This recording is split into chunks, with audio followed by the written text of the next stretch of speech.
বিসমিল্লাহির রহমানির রহিম।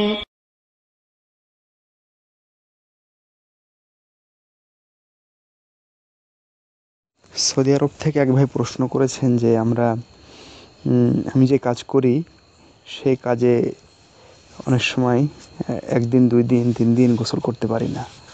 তো এই অবস্থায় সালাত হয় কিনা? আর আমি যে কাজটা করি কাজটা একটু নোংরা টাইপেরও বটে। দেখুন, সালাত শুদ্ধ হওয়ার জন্য যে সমস্ত শর্ত রয়েছে তার ভিতরে কিন্তু গোসল নয়।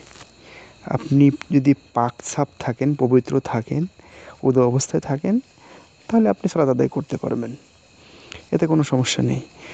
বাকি থাকে আপনি যখন মসজিদে আসবেন তখন আপ্রাণ চেষ্টা করা উচিত যে পরিষ্কার পরিচ্ছন্ন হয়ে আসা, যাতে মসজিদের পবিত্রতা একদিক দিয়ে ভালো বজায় থাকে, আর একদিকে অন্য মুসল্লি কষ্ট না পায়।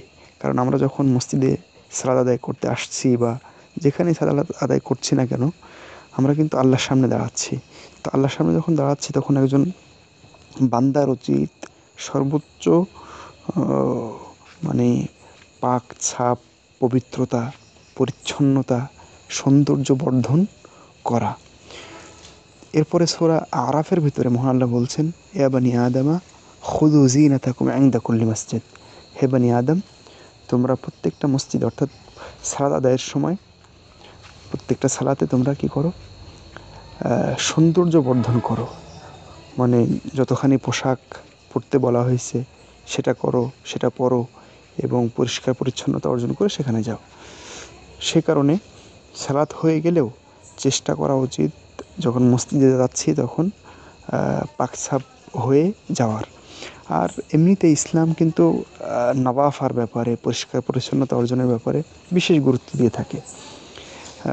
তো সেজন্য প্রত্যেকটা মুসলিমের প্রত্যেক দিন গোসল করতে পারলে সেটা বেশি ভালো।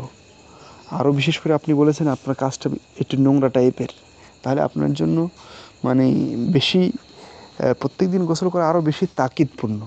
তো যাই হোক, আশা করি উত্তরটা হয়ে গেছে।